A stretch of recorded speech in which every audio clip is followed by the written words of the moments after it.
नमस्कार साथियों, वेलकम।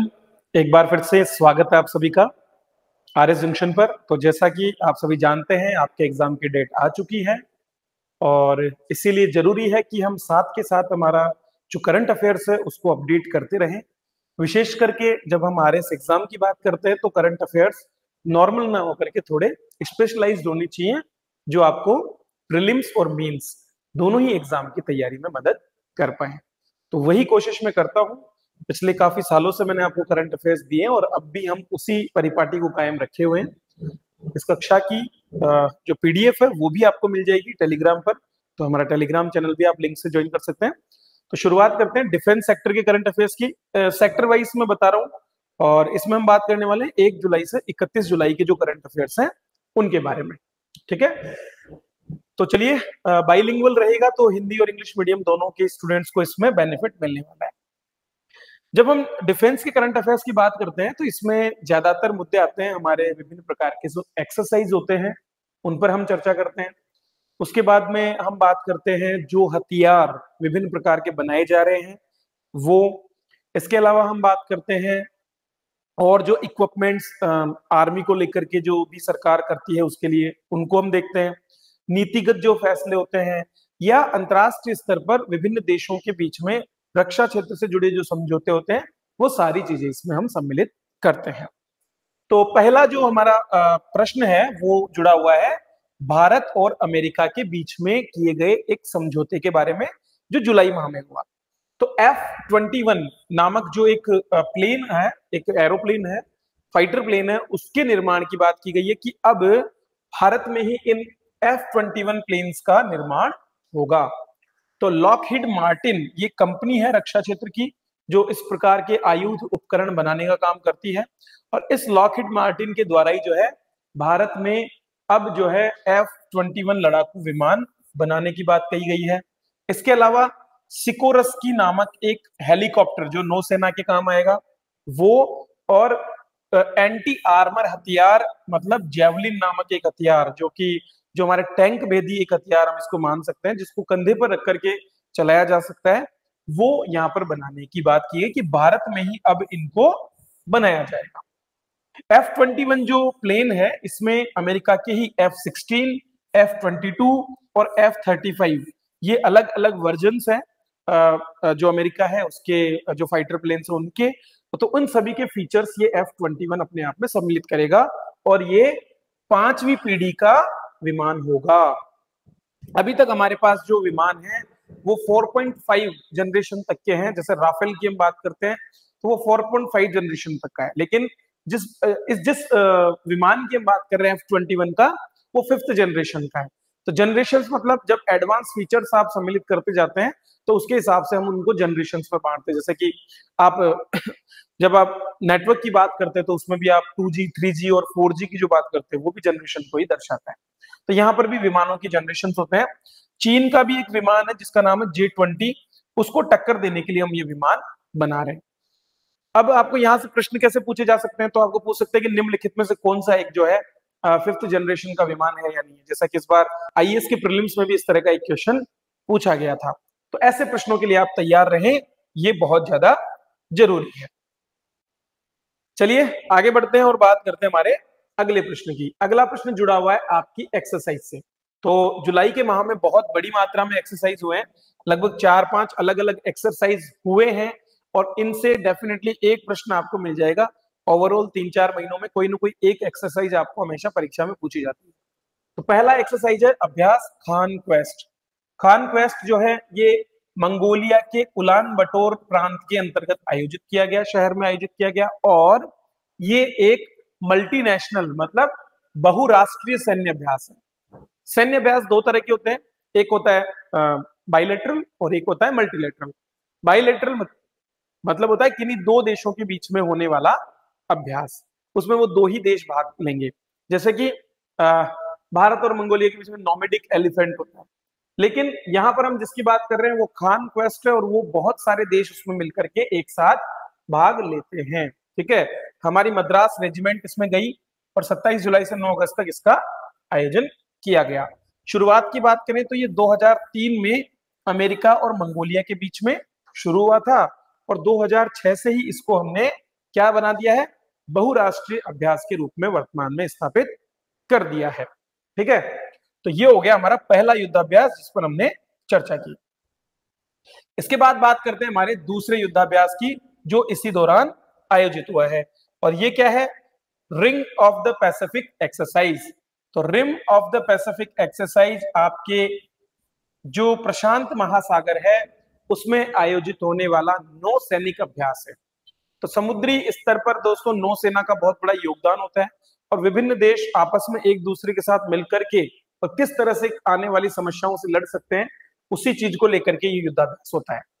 तो कहां पर आयोजित हुआ, प्रशांत महासागर में हवाई द्वीप है। हवाई द्वीप कहां पर है, अगर हम भारत के नक्शे को देखें तो भारत के नक्शे में हवाई द्वीप आता है आपके जो अमेरिका वाला क्षेत्र है। तो प्रशांत महासागर में अमेरिका वाला जो क्षेत्र है, वहीं पर प्रशांत महासागर के बिल्कुल मध्य में एक द्वीप है जो हवाई द्वीप है, और जहां पर अमेरिका का कब्जा है। ठीक है, अमेरिका की टेरिटरी में वो आता है, और वहीं पर इसको आयोजित किया गया है। ठीक है, इसके अंतर्गत ये एक समुद्री युद्ध अभ्यास है, और दुनिया भर के सैनिकों ने इसमें यहाँ पर आकर के कई चरणों में अभ्यास यहाँ पर करेंगे। भारत की तरफ से INS शिवालिक जो हमारा फ्रिगेट है, मल्टी रोल स्टील्थ फ्रिगेट को हमने यहाँ से भेजा है। तो INS शिवालिक में इसमें हिस्सा लिया है। आयोजन इसका कहां पर हुआ है, हवाई के अंदर, और ये लगातार बहुत लंबे समय तक चलने वाली एक एक्सरसाइज के रूप में जाना जाता है। ठीक है, दूसरा एक और हमारा ये मल्टी जो है देशों का, बहुत से देशों का एक साथ आयोजित होने वाला अंतरराष्ट्रीय समुद्री अभ्यास है। नेक्स्ट देखते हैं, नेक्स्ट आता है आपका संयुक्त सैन्य अभ्यास नोमैडिक एलिफेंट। जैसा मैंने आपको बोला भी था अभी, तो ये नोमैडिक एलिफेंट भी यहाँ पर आ गया है। तो नोमैडिक एलिफेंट एक द्विपक्षीय भारत और अमेरिका के बीच, मंगोलिया के बीच होने वाला द्विपक्षीय अभ्यास है, और इसमें भी हम जो है मूलभूत रूप से तो ज्यादातर इनको आतंकवाद रोधी या आपदा प्रबंधन से जो प्रतिक्रियाएं हैं उन सब में उपयोगी माना जाता है, इसीलिए हम बार बार ये करते हैं। और इसके साथ ये विभिन्न देशों के बीच में सैन्य संबंधों को भी बढ़ावा देता है। तो कहां पर हुआ, मेघालय के उमरोई में। ये जगह भी आपको याद रखना है। तो जैसे कि खान क्वेस्ट हुआ मंगोलिया के उलन बटोर में। ठीक है, रिम पैसिफिक एक्सरसाइज जो है वो आपका हुआ हवाई में, और इसी तरह से जो मेघालय है वहां के जो उमरोई हमारा सैन्य केंद्र है, वहां पर इसका 16वां संस्करण आयोजित किया गया है। इसमें हमारे सिक्किम स्काउट्स जो है उसके सदस्यों ने भाग लिया। आर्मी के अलग अलग बटालियंस होती हैं, उनमें से कुछ सैनिक वहां पर भेजे जाते हैं। ठीक है, चलिए आगे बढ़ते हैं और हमारी अगली एक्सरसाइज की बात करते हैं। अगला जो हमारा एक्सरसाइज है वो है आपका अभ्यास फ्रीडम एज। अभ्यास फ्रीडम एज भारत से जुड़ा हुआ नहीं है, तो आपसे पूछ लेगा कि निम्नलिखित में से कौन सा एक देश इस अभ्यास में सम्मिलित नहीं है। तो नाम देंगे, अमेरिका है, जापान है और दक्षिण कोरिया है। ये तीन देश जो है अभ्यास फ्रीडम एज में सम्मिलित हैं। 3 दिवसीय अभ्यास कहां पर हुआ, दक्षिण कोरिया के दक्षिण रिसोर्ट द्वीप जेजू में, जो जल क्षेत्र है जेजू के पास में जो जल क्षेत्र है वहां पर आयोजित किया गया। तो किस किस के बीच में हुआ, जापान, दक्षिण कोरिया और अमेरिका। भारत इसका सदस्य नहीं है। ठीक है, तो ये भी एक नौसैनिक अभ्यास के रूप में जाना जाता है। इतना ही आपको याद करना है, इससे ज्यादा आपको याद करने की इसमें जरूरत नहीं है। आगे बढ़ने से पहले दोस्तों आप सभी के लिए, आपकी तैयारी में मदद करने के लिए, अब जैसे कि आप ये करंट अफेयर पढ़ रहे हैं, लेकिन इनसे जुड़े जो प्रश्न हैं वो भी आपको प्रैक्टिस करने पड़ेंगे, और इसके अलावा आपको अपने पेपर्स की भी प्रैक्टिस करनी पड़ेगी। उसी को देखते हुए आरएस जंक्शन ने आप सभी के लिए सारथी नाम से एक टेस्ट सीरीज भी शुरू की है। प्रीलिम्स की टेस्ट सीरीज है, और ये अवेलेबल है हमारी एप्लीकेशन पर भी और इसके साथ साथ हमारे सेंटर पर ऑफलाइन भी। तो आप चाहे तो सांगानेर स्थित हमारे सेंटर पर आकर के ऑफलाइन इसे दे सकते हैं, नहीं तो ऑनलाइन आपके घर बैठे आप जो है आरएस जंक्शन एप्लीकेशन या हमारे प्लेटफॉर्म के माध्यम से, ऑनलाइन प्लेटफॉर्म के माध्यम से इसका लाभ उठा सकते हैं। 12 टेस्ट टोटल होने, और शुरुआत हो रही है इसकी कब से, 15 सितंबर से। तो हिंदी और इंग्लिश दोनों मीडियम के स्टूडेंट्स के लिए बराबर बेनिफिशियल है। दोनों का डिटेल्ड एनालिसिस आपको मिलेगा, ऑल राजस्थान रैंक आपको इसमें मिलेगा। इसके अलावा आरएस का फाउंडेशन कोर्स भी हमारा जो है शुरू हो गया है, और कुछ जो छात्र मेंस की तैयारी करना चाहते हैं, जो पहले प्रीलिम्स दे चुके हैं और अब उनको क्लियर है कि प्रीलिम्स वो आराम से कर लेंगे, तो मेंस की तैयारी के लिए भी वो हमारा प्री कम मेंस का टेस्ट सीरीज भी ज्वाइन कर सकते हैं। तो ये कुछ ऑप्शन है जो आपके पास अवेलेबल है। और सबसे बढ़िया बात है कि आज और कल अर्थात 7 और 8 सितंबर को 30% का डिस्काउंट भी इन पर हम दे रहे हैं। तो 2 दिन आपको ये काफी कम रेट्स में मिलने वाले हैं, तो जरूर आप इनका लाभ उठाएं और अपनी तैयारी को आगे बढ़ाएं। चलिए आगे बढ़ते हैं और बात करते हैं हमारे अगले एक्सरसाइज की। तो अगला एक्सरसाइज का नाम है भारत और थाईलैंड के बीच होने वाला मैत्री नामक युद्धाभ्यास। मैत्री युद्धाभ्यास जो है ये भारत और थाईलैंड के बीच होता है और 1 जुलाई से 15 जुलाई तक थाईलैंड के टॉक नामक जो राज्य है उसमें आयोजित किया गया है। तो इसे संयुक्त राष्ट्र के चार्टर के तहत दोनों देशों के बीच सहयोग बढ़ाने और क्षमता, सैन्य क्षमता बढ़ाने के लिए आयोजित किया जाता है। उग्रवाद और आतंकवाद हमेशा से जितने भी हमारे जो द्विपक्षीय युद्धाभ्यास होते हैं उनके केंद्र में होता है, क्योंकि आतंकवाद जो है ना, अंतरराष्ट्रीय आतंकवाद, ये आपका टॉपिक भी है आरएस एग्जाम का, जो मेंस एग्जाम है उसमें पॉलिटी में। और सीमा पार आतंकवाद जो है उसको रोकने के सदैव भारत प्रयास करता रहा है। तो अलग अलग देशों के साथ इसीलिए हम लगातार एक्सरसाइज करते हैं। तो हमारा अगला एक्सरसाइज कौन सा हो गया? मैत्री। चलिए एक और अभ्यास को देख लेते हैं जिसका नाम है अभ्यास पिच ब्लैक। पिच ब्लैक नामक ये जो अभ्यास है ये किसका अभ्यास है? ऑस्ट्रेलिया का। तो ऑस्ट्रेलिया का जो डार्विन है वहां पर इस पिच ब्लैक एक्सरसाइज को आयोजित किया गया। 12 जुलाई से शुरू हुआ और 2 अगस्त तक ये आयोजित किया गया। पिच ब्लैक के अंदर केवल और केवल वायुसेना भाग लेती है। तो ये भी आपको डिफरेंस ध्यान रखना है। पूछ लेंगे कि निम्नलिखित में से कौन सा एक थल सेना युद्धाभ्यास है या नौसेना युद्धाभ्यास है या फिर वायुसेना। तो यहां पर ध्यान रखिए कि ये एक वायुसेना का युद्धाभ्यास है जिसमें भारतीय वायुसेना के साथ साथ 20 भागीदार देश हैं, मतलब कुल मिलाकर के 20 देशों ने मिलकर के इसमें भाग लिया है। इसके अंतर्गत हमारे यहां से जो है कौन कौन से विमान गए हैं? Sukhoi 30 MKI। तो भारत का सुखोई 30 MKI जो विमान है उसने इसमें भाग लिया है। भारत के जो 2 प्रमुख विमान है उनमें एक तो सुखोई होता है और दूसरा विमान जो हमारा इंपॉर्टेंट है वो कौन सा है? तेजस। ठीक है, तो तेजस और तेजस मार्क 2 वो सबसे इंपॉर्टेंट है। वो अभी हमारा सबसे लेटेस्ट जो आधुनिक विमान है स्वदेशी रूप से तैयार, उसको हम तेजस के नाम से ही जानते हैं। तो यहां पर हमारे सारे युद्धाभ्यास खत्म हो जाते हैं। अब हम बात करते हैं उन इक्विपमेंट्स का जो कि सरकार के द्वारा और जो हमारे आयुध संस्थान है उनके द्वारा बनाए जाते हैं हमारी सेना के लिए। सबसे पहले बात आती है एक टैंक की जिसका नाम है जोरावर। तो ये नाम आप याद कीजिए, नाम बहुत इंपॉर्टेंट है।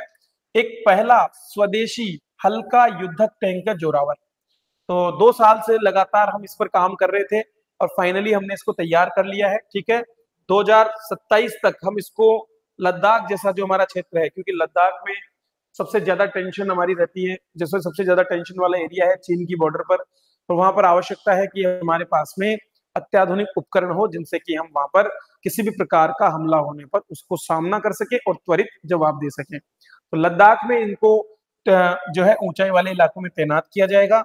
वजन इसका केवल और केवल 25 टन है और इसका नाम 19वीं सदी के डोगरा जनरल जोरावर सिंह के नाम पर रखा गया है, क्योंकि उन्होंने इस लद्दाख वाले क्षेत्र में युद्ध जो हुए थे उनका नेतृत्व किया था। ठीक है, तो जोरावर नाम आप याद रखें, जो कि एक हल्का स्वदेशी युद्धक टैंक है। नेक्स्ट देखते हैं। नेक्स्ट है हमारा एक रैली जो हाल ही में आयोजित की गई, क्योंकि दोस्तों ये जो साल है आप जानते हैं हम 2024 में जी रहे हैं और 2024 वो साल है जब हमारे कारगिल विजय को 25 साल हो चुके हैं। 1999 में प्रधानमंत्री अटल बिहारी वाजपेयी के समय में कारगिल का युद्ध हुआ था जिसमें हमने पाकिस्तान को धूल चटा दी थी।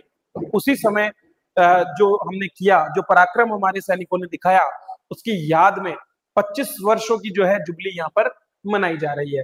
और उसी वर्षगांठ के उपलक्ष्य में हार्ट टू ब्रेव हार्ट्स नामक एक कार रैली का आयोजन किया गया। 15 जुलाई को कारगिल युद्ध स्मारक पर यह समाप्त हुई और इसने लगभग 10,000 किलोमीटर से अधिक की दूरी तय की। 26 जुलाई को हम हर साल कारगिल विजय दिवस के रूप में मनाते हैं, क्योंकि इसी दिन हमने कारगिल में अंतिम विजय अपनी प्राप्त की थी। नेक्स्ट है हमारा नौसेना का एक नया जहाज।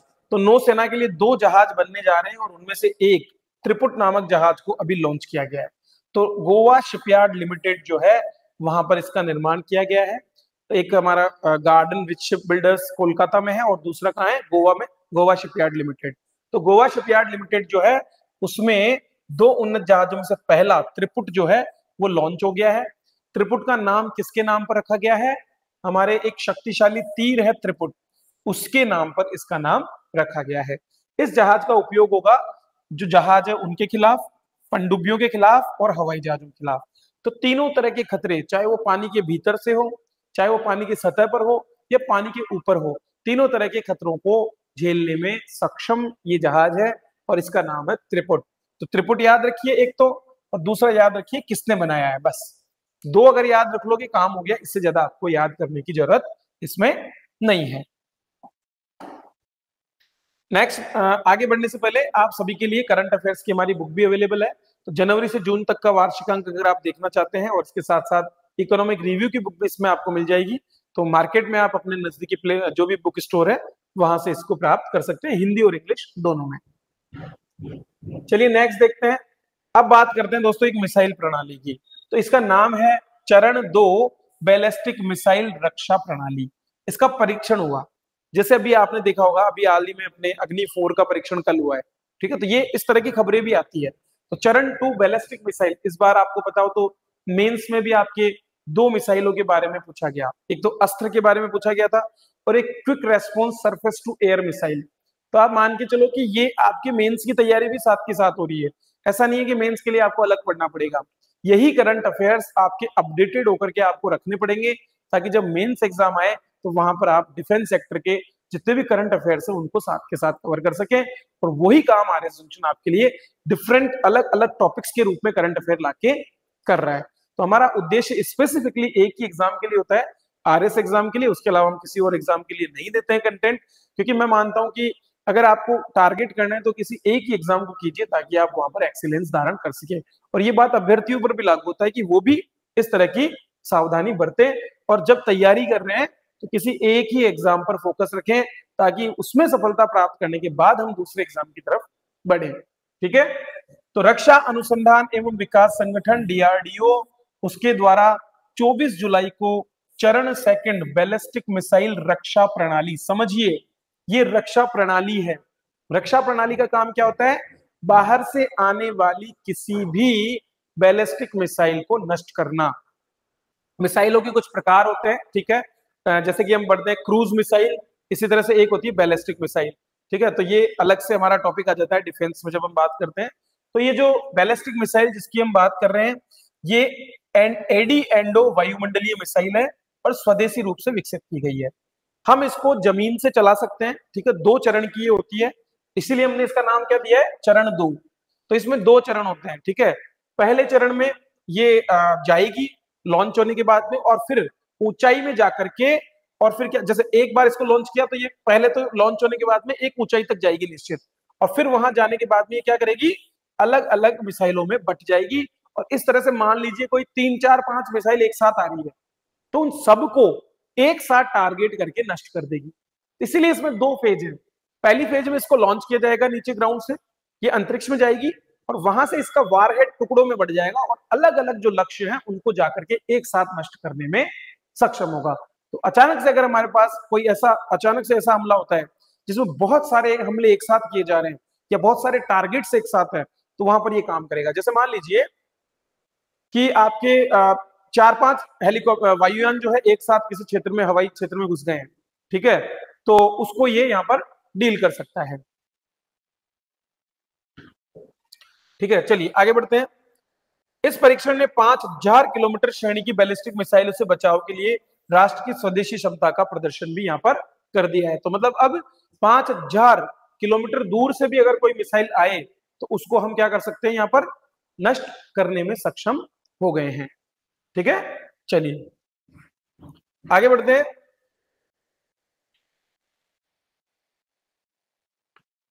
दो 2024 में पूर्वी बेड़े का सर्वश्रेष्ठ जहाज। तो दोस्तों हर साल जो है इस तरह से एक अवार्ड दिया जाता है सबसे बेस्ट जहाज को, और जो हमारा पूर्वी बेड़ा है, हमारे जो 2 बेड़े हैं, एक पश्चिमी बेड़ा है और एक पूर्वी, तो पूर्वी तट पर जितने भी हमारे जो जहाज हैं उनमें से जो विशाखापत्तनम है वहां पर उस जहाज को सर्वश्रेष्ठ जहाज के रूप में अवार्ड दिया गया है। ठीक है। तो आईएनएस दिल्ली को पूर्वी बेड़े का सर्वश्रेष्ठ जहाज नामित किया गया विशाखापट्टनम में आयोजित एक समारोह में, ठीक है। विशाखापट्टनम में एक समारोह आयोजित किया गया और उसमें आईएनएस दिल्ली को पूर्वी बेड़े का सर्वश्रेष्ठ जहाज बताया गया है। अगर हम इसकी बात करें तो आईएनएस दिल्ली 1997 में हमारी जो सेना है, नौसेना है, उसको दिया गया था। तो एक छोटा सा फैक्ट है जो आपको याद रखना है, अगर ऐसा क्वेश्चन कोई आ जाए तो उसको आप कर सकते हैं। वैसे इस तरह का क्वेश्चन ज्यादा आने की संभावना नहीं है, लेकिन हम कुछ भी क्यों छोड़े, जब हमारे पास में काफी समय है पढ़ने को तो हमें सारी चीजें बढ़िया तरीके से तैयार कर लेनी चाहिए। नेक्स्ट बारी आती है एक बम की। तो बम भी एक आयुध के रूप में है और उसका प्रयोग युद्धों के दौरान किया जाता है। तो हाल ही में हमारे यहाँ पर भारतीय नौसेना ने सोलर इंडस्ट्रीज नामक एक कंपनी के साथ मिलकर सेबेक्स 2 नामक एक अत्याधुनिक बम बनाया है जो टीएनटी अर्थात ट्राई नाइट्रो टॉलुइन, जो कि एक प्रकार का विस्फोटक है, उससे 2 गुना ज्यादा खतरनाक है, ठीक है। तो हमारा रक्षा निर्यात संवर्धन योजना, आप देख रहे होंगे कि भारत लगातार पिछले कुछ समय से रक्षा बजट को बढ़ा रहा है, विशेष करके मैन्युफैक्चरिंग के क्षेत्र में। तो हम कोशिश कर रहे हैं कि ज्यादा से ज्यादा स्वदेशी रूप से मेक इन इंडिया में काम करते हुए उत्पादन करें और बाकी देशों को इस तरह के उपकरण सप्लाई करें ताकि हमारे लिए अतिरिक्त आय का सृजन भी हो सके, ठीक है। तो न केवल हमारी सेना को काम में आ रहे हैं बल्कि इससे हमको आय भी मिल रही है। तो हाई मेल्टिंग एक्सप्लोजिव्स के रूप में सेबेक्स 2 है, जो बिना किसी अतिरिक्त वजन के इसको आप किसी भी वारहेड से लॉन्च कर सकते हैं, ठीक है। और लॉन्च करने के बाद में ये क्या करता है, एक बहुत ही शक्तिशाली विस्फोटक के रूप में अपना प्रदर्शन करता है। मतलब एक बहुत बड़ा घातक हथियार के रूप में हम इसको देख सकते हैं, जिसका विकास हमने स्वदेशी रूप से किया है। नाम याद रखना सेबेक्स 2। तो पूछ ले कि सेबेक्स 2 क्या है, एक प्रकार की मिसाइल, एक प्रकार का बम, एक प्रकार का जो है जैसे कि बोलते फ्रिगेट हो सकता है या फिर एक प्रकार का टैंक हो सकता है। इस तरह के नाम अगर आपको मिल जाए तो आप यहां से इसको बता पाएंगे। अंत में हम बात कर लेते हैं रक्षा क्षेत्र में वर्तमान में हमारी जो आत्मनिर्भरता बढ़ी है उसके बारे में। क्यों? क्योंकि ये मेंस के पर्सपेक्टिव में आपको बहुत काम देगी इस तरह की चीजें। तो अपडेटेड हमें कंटेंट चाहिए होता है कि किसी विशेष क्षेत्र में हम किस स्थिति में हैं, रक्षा क्षेत्र में हम कैसे हैं, डेयरी क्षेत्र में हम कैसे हैं, सेमीकंडक्टर क्षेत्र में हम कैसे हैं, इस तरह के प्रश्न अक्सर आते हैं, ठीक है। तो 2023-24 में हमारा रक्षा उत्पादन 16% के करीब बढ़ा है और 1.27 लाख करोड़ पर पहुंच गया है, ठीक है। और हमारा जो निर्यात है वो भी 21,000 करोड़ हो गया है, जो कि 1500 करोड़ रुपए था 2015-16 में। तो आप देखो मतलब हमने 10 गुना से भी ज्यादा, 15 गुना के करीब जो है हमने अपना जो निर्यात है उसको बढ़ावा दिया है। तो आत्मनिर्भर भारत के अंतर्गत जो हम काम कर रहे हैं उसके अंतर्गत हम कह रहे हैं कि भाई 2028-29 आते आते हम इस 21 करोड़ को भी बढ़ा करके 50,000 करोड़ पर ले जाएंगे।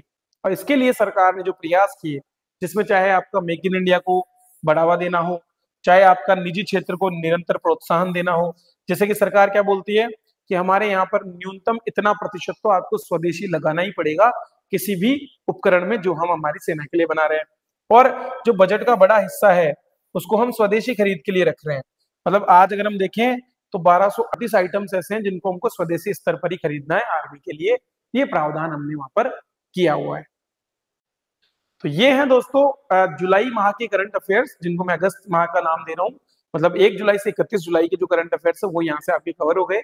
ऐसे ही और भी करंट अफेयर्स हमने बहुत से वेबिनार्स के माध्यम से हमारी एप्लीकेशन पर फ्री ऑफ कॉस्ट अवेलेबल करा रखे हैं और यूट्यूब पर भी आपको ये एक्सेस हो रहे हैं। तो अगर आप दोनों ही प्लेटफॉर्म पर देख रहे हैं तो आप इसका लाभ उठाएं। बाकी हमारे वीडियोस भी आप देख सकते हैं, प्लेलिस्ट में आपको मिल जाएंगे। और इनकी पीडीएफ के लिए आप हमारे टेलीग्राम से जुड़े। टेस्ट सीरीज से लेकर के क्लासरूम कोर्सेज तक हर तरह की चीज आपके लिए अवेलेबल है, जिसका लाभ आप ले सकते हैं। मिलेंगे फिर से एक और वीडियो में, तब तक के लिए धन्यवाद।